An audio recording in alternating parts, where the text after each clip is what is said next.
gentlemen, staff, students, families, thank you very much for joining us today at what is our annual event, our annual speech day here at the beautiful Regency Hall.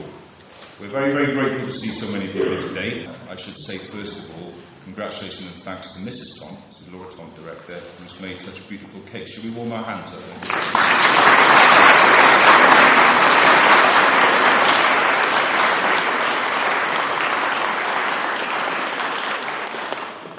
So without further ado, Mr. Tom, Chair of the Board, my friend and colleague will come and make commencement remarks. Thank you.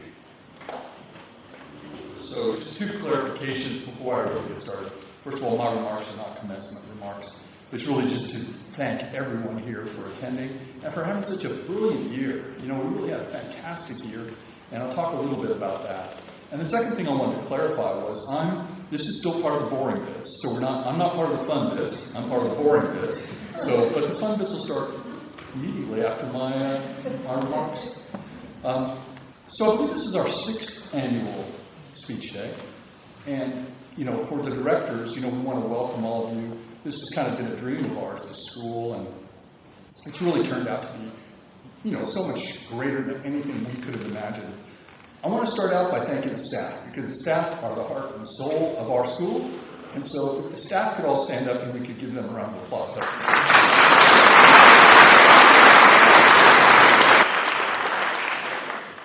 sure the parents and grandparents should hear about the staff. And as I said, as a group, they're just absolutely brilliant. Now, we're celebrating the success of the students, and that's right and proper. But, you know, it takes a village. And so, if you don't mind, if all the parents and grandparents would stand up and recognize your contribution to their success.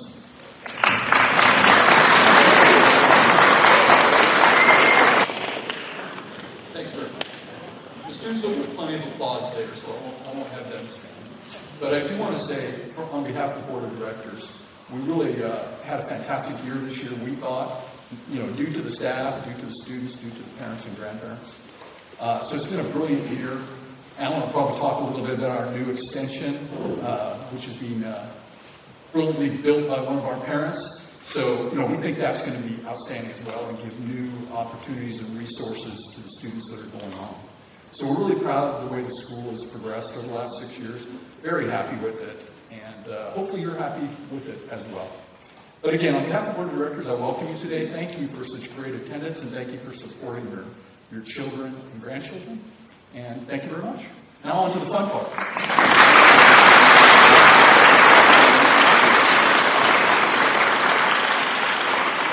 Thank you, Ed. I must say this was a lot easier when there were 24 students. So, every year we try and give you something to take away with you for the headmaster's speech, and this year's no different. We've also got the guest speaker later, and more of that later, but something that I'm sure you want to hear far more than me. But for now, I wonder if you've ever tried to do something really difficult and failed. How did it feel? Were you disappointed? Was it painful? Did you feel angry? Maybe you had sour grapes. Apparently that's a psychological term, used by proper psychologists. Sour grapes. You know, you failed in something, so you complain. It wasn't fair. I didn't get the chance. Somebody messed up. It's not my fault. Now, some people always think the world's against them. They see enemies and opponents everywhere. Sometimes that can almost be a paranoia or self-delusion. Other people are like ostriches when faced with failure. They don't complain or do anything. They just bury their head in the sand and try to forget what happened. They don't consider their failure and what they can learn from it. These people are closed-minded. Sour grapes and ostriches. I was sort of thinking of the American election. Whatever our reaction to failure, failure does provoke negative feelings in all of us. And we can be conditioned to this when we're young. As a child, you can experience feelings of, long-lasting feelings of failure from apparently small things, when your emotional maturity is not strong enough to give a context. So in schools, we need to remember this and make sure we're not too negative. So imagine how you'd feel about this school report. Stephen has glaring faults, and they've certainly glared at us this term. Stephen Fry. A persistent muddler, vocabulary negligible, sentences malconstructed. He reminds me of a camel. That's Roald Dahl. He will never amount to anything. Albert Einstein. So my favourite negative school report is one that was written about the American novelist Gore Vidal, which simply said, "I'd like to gore Vidal." Now, sometimes though, it's not failure that troubles us. It's the fear of failure. So in the face of the Great Depression, you might remember Franklin D. Roosevelt, the great American president, said in his inaugural address, "The only thing we have to fear itself." And that's right. If we think we'll fail, we'll avoid a challenge and never even try to do something about it, something we might be capable of, because we think we can't do it. But it can be worse than that. What if we never ever failed? What if we always succeeded and never faced a challenge at all? Easier, isn't it? Nicer. It's not good for us, because after all, as they say, if you never failed, then you're probably aiming too low. And we're all guilty of being too positive at times these days, praising people for things that aren't that difficult. You've seen the movie. If everyone's incredible, then no one is. Now, everyone in this room will have had a bad experience of something that didn't work out the way they wanted it to. Look around you. This is a room of successful people, right? Intelligent, successful in the things they've done in their life. Lovely human beings. I'm proud pleasing you. So why do so many of you succeed? Right? Honesty. Because to be successful, you need to be honest. Get up in the morning, look at yourself in the mirror, and set your standards, set your stall up. So I'm going to get better. I'm not scared. I can do this. And that's a mindset that forms a habit that can last a lifetime. There's a legendary cellist, a Spanish cellist, Pablo Casals, and they asked him, "Why do you continue to practice when you're 90 years old?" And he said, "Because I think I'm finally making progress." So if he can persist, then so can we. And while we're persisting, we shouldn't have sour grapes. We shouldn't complain about this, that, the other obstruction. These are just peripheral things usually that people always complain about. The honest person just embraces all of it, good and bad, and tries to get better. And when we're honest, we start to realise that failure is not to be feared. That can even be an energy, the first step to success. You may know Samuel Beckett, the great Irish writer. He said, "Fail again, fail better." Thomas Edison, great American inventor, said, "I haven't failed, I've just found 10,000 ways that haven't worked." So the Redhill students should never fear failure. They should be that honest person and embrace everything about life that is difficult and awkward and pleasant and happy. Life is not one feeling or emotion, and we should embrace all feelings and emotions. Being prepared for everything leaves us short of nothing. Now, I'll finish with a poem by the Austrian poet Rilke. It has a religious context, but it can be applied irrespective of faith. It describes being born and going out into the world, and how we should not be ruled by fear. So this is called "Go to the Limits of Your Longing." God speaks to each of us as he makes us, then walks with us silently out of the night. These are the words we dimly hear. You, sent out beyond your recall, go to the limits of your longing, embody me. Flare up like a flame and make big shadows I can move in. Let everything happen to you, beauty and terror. Just keep going. No feeling is final. Don't let yourself lose me. Nearby is the country they call life. You will know it by its seriousness. Give me your hand. Lasst alles geschehen, Schönheit und Schrecken. Man muss nur gehen. Kein Gefühl ist das Firmste. Let everything happen to you. Beauty and terror. Just keep going. Thank you.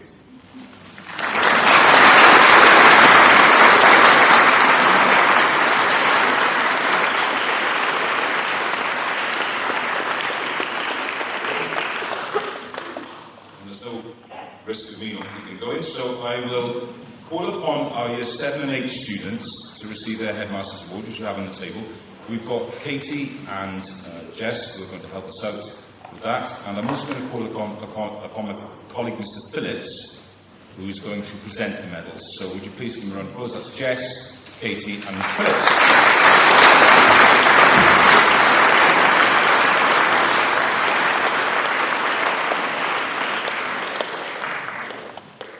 We shall hear more of Mr. Phillips later. You may be aware that obviously as we start to build our fourth classroom extension and we look forward in the school, we are saying goodbye to Mr. Phillips, who's one of our founder teachers. So more of that later, but for those who are new to the school, when I say the founder teacher, I'm going to continue with the Headmaster's Award presentation. So if my colleagues can join me again on stage, we'll be looking at Year 9 and Year 10.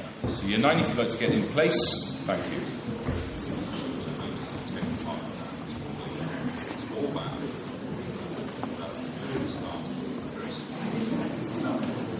So, first up, Sarah Jane Absalom, and now Hugo Absalom. Hugo is a keen sportsman, just an absolutely super chap, and he's a really positive attitude in the class, and we're delighted to have him with us. So, Hugo is a brilliant footballer.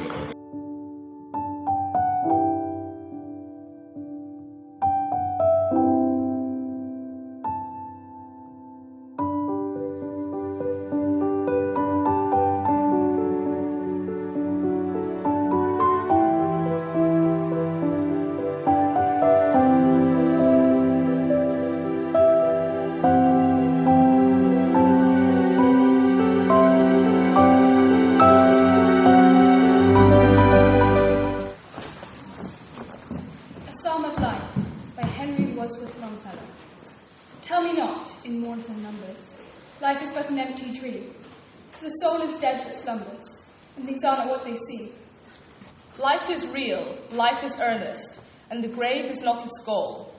Dust thou art, to dust returnest, was not spoken of the soul. Not enjoyment, not sorrow is our destined end or way, but to act that each tomorrow find us farther than today. Art is long and time is fleeting, and our hearts, though stout and brave, still, like muffled drums, are beating funeral marches to the grave. In the broad field of battle, in the bivouac of life, be not dumb, driven cattle, be a hero in the strife. Trust no future, however pleasant. Let the dead past bury its dead.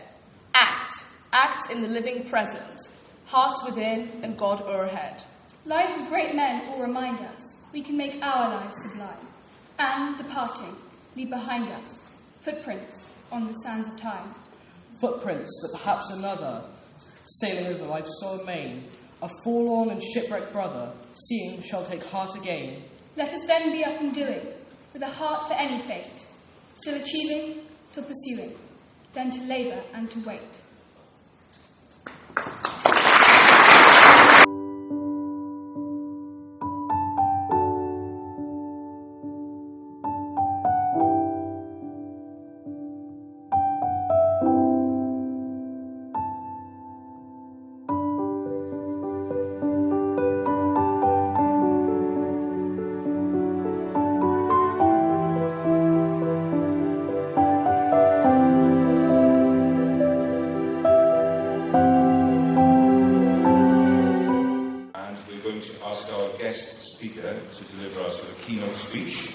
And our guest speaker is Mr. Phillips. So I'd like to ask Mr. Phillips to come to the microphone. Mr. and Mrs. Tom, thank you.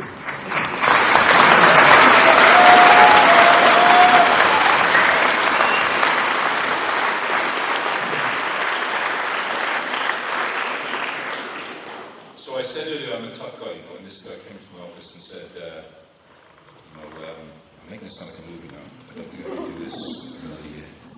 I said, can you give us one more year? So I'll give you one more year. And so we've had one more year. But really, both of us were just almost in tears. Him telling me he wanted to leave Redhill, and me being sad to see him go. You can always replace teachers, but sometimes you just can't replace the people and the character. And this man is a unique character, and we will be very sad to see him go. And just grateful he was able to spend time with us. He's a superb teacher and a superb man, so Mr. Winfield.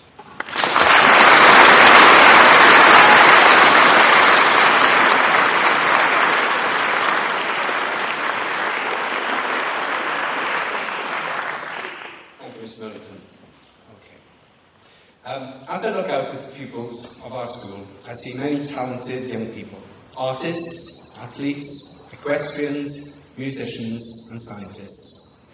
Each and every one of you has the potential to achieve success in your chosen field of interest and expertise. But what is success? It means different things to different people. For some, it might be getting top grades, excelling at sport, or perfecting a painting. For others, it is about finding happiness in whatever they do. 5 key points underpin success. These are hard work and perseverance, self-belief, continuous learning, determination, and a positive attitude. The Mexican artist Frida Kahlo is a powerful example of how hard work and perseverance can lead to success despite significant challenges and setbacks throughout her life. Frida was born in 1907 in Mexico City. A polio victim, she developed a passion for art at a young age. At 18, a bus accident left her with a fractured spine and pelvis. Despite chronic pain and multiple operations, Kahlo used her art as a form of therapy and self-expression. Her paintings often reflect her physical and emotional pain. Her unique style is characterized by vivid colours and surreal imagery. Frida has become an icon of strength, resilience, and empowerment, particularly for women and marginalised communities. Self-belief is a good starting point to achieve success. Sir Mo Farah is one of the most successful and celebrated long-distance runners in the history of athletics. His journey from a young refugee who could not speak English to an Olympic champion is a testament to his unshakable confidence and self-belief. Mo's self-belief was nurtured by a combination of personal experiences and influential mentors. His PE teacher, Alan Watkinson, recognised his talent and encouraged him to pursue athletics seriously. Mo had a relentless work ethic and often trained rigorously, pushing himself to the limits. But he was driven by the belief that he could achieve greatness. Like all athletes, he suffered setbacks, injuries, defeats, and moments of self-doubt, but he remained resolute.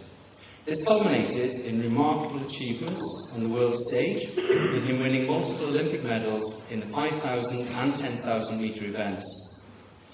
Mo Farah has proved that with hard work and determination, extraordinary success can be achieved. Lifelong learning is a gateway to success. Sir David Attenborough had a deep fascination for the natural world, sparked by exploring the parks and gardens of his childhood. This early curiosity laid down the foundation for his lifelong commitment to understanding and protecting planet biodiversity. Throughout his career, he's embraced new technologies and scientific advancements to enhance the quality and impact of his documentaries. At 98 years old, his unwavering commitment to learning and his ability to communicate complex scientific concepts in an accessible and compelling manner have left an indelible mark on generations of viewers worldwide. He serves as an example to us all to embrace curiosity and to pursue knowledge throughout our lives. Emma Raducanu, the British professional tennis player, epitomises determination. She came to fame in 2021 when she won the US Open. She did not drop a set through that tournament. Behind this success were years of early morning training sessions followed by days at school. In 2022, Raducanu reached a career high, a high ranking of number 10 in the WTA singles rankings. Emma has had many injuries with long periods of time when she's out of action, and her world position has fluctuated. Her world ranking today is 168, and yet she has shown great determination to return to Wimbledon for the 2024 tournament. Now, I bet as your biology teacher, you would not expect me to mention Stormzy, the British rapper. He's known for his powerful music, but also for his positive attitude and influence. He is vocal about social issues including racism, and equality, and uses his music to promote positive change in society. Stormzy has a very positive mindset, a quality which underpins success.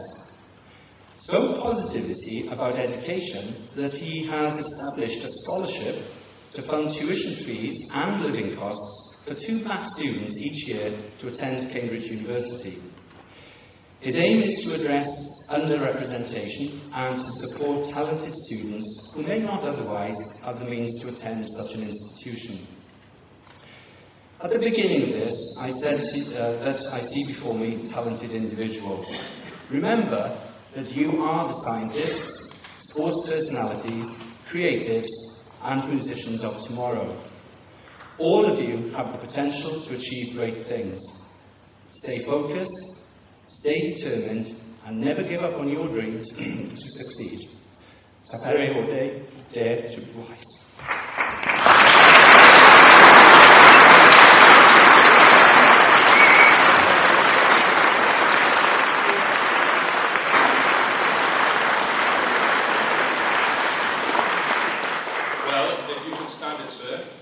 Katie and Jessica join us, we shall present Year 13, our final year group.